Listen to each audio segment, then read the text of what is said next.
पाकिस्तान की सरकार जिस तरह आतंकवाद को खाद पानी दे रहे हैं, वो एक दिन पाकिस्तान को ही समाप्त कर देगा।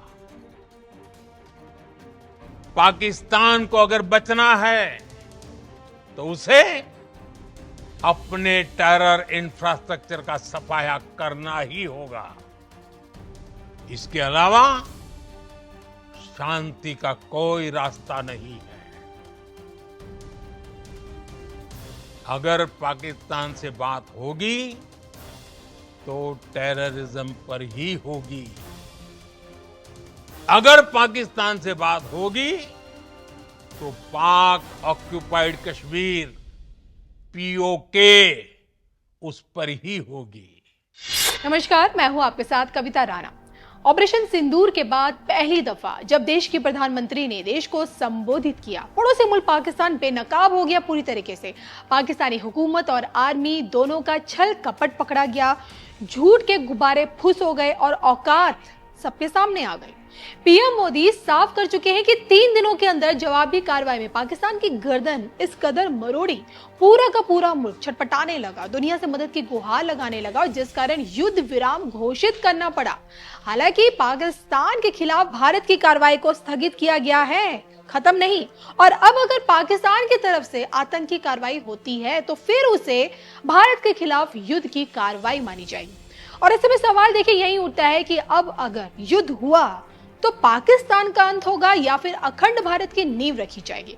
अब जब देखिए भारत पाकिस्तान के बीच युद्ध विराम है तो ऐसे में क्या अखंड भारत का ख्वाब देखा जा सकता है?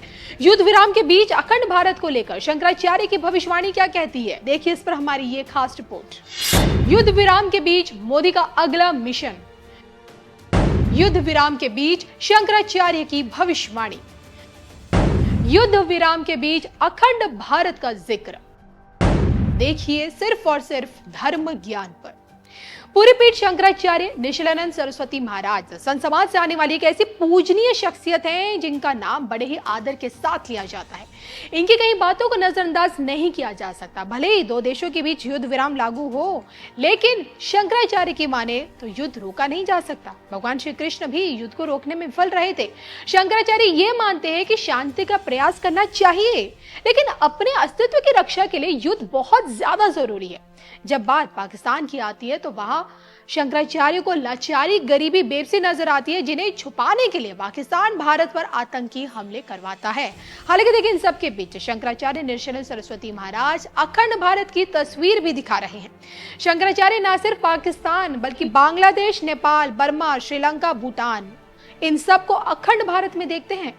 डंके की चोट पर इस बात पर जोर दे रहे हैं कि भारत एक बरगद के पेड़ की तरह है। इसकी कुछ शाखाएं पेड़ से अलग हुई हैं, जिसके चलते पेड़ अच्छा नहीं लग रहा है और इससे अलग हुई टहनियों का वजूद भी खतरे में, और ऐसे में इनका फिर से भारत में मिल जाने में ही भला है।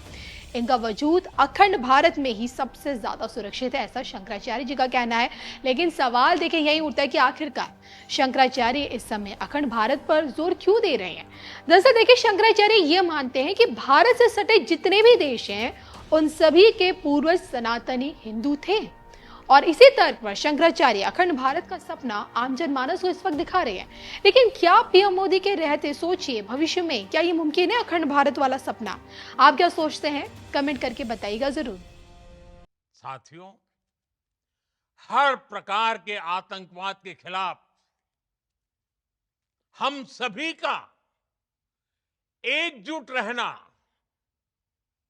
हमारी एकता हमारी सबसे बड़ी शक्ति है।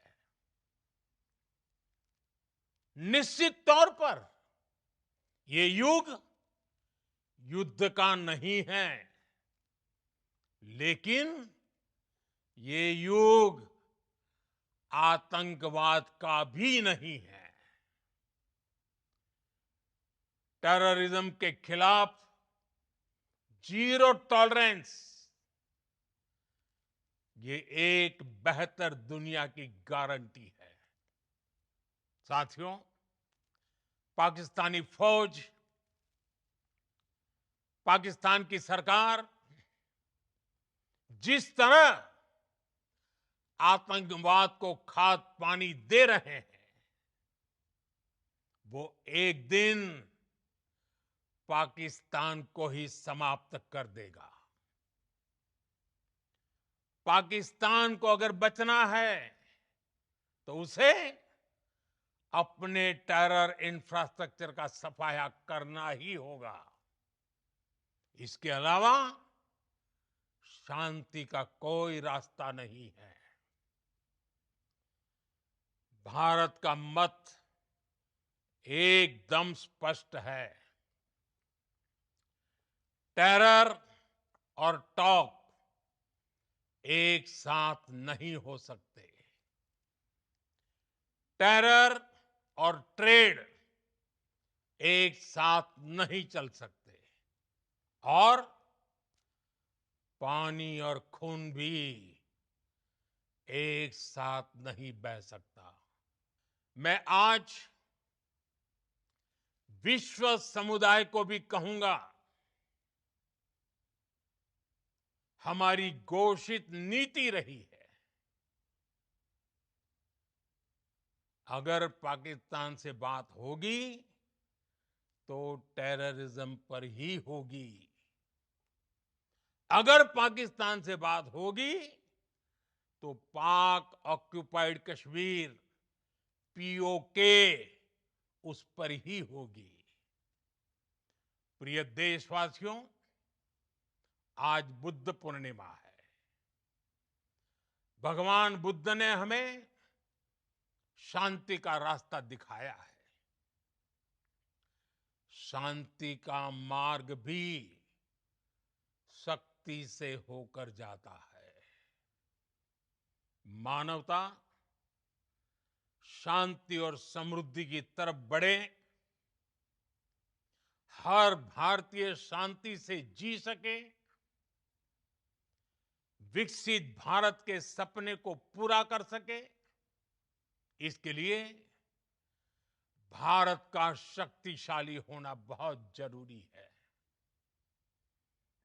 और आवश्यकता पड़ने पर इस शक्ति का इस्तेमाल भी जरूरी है। और पिछले कुछ दिनों में भारत ने यही किया है।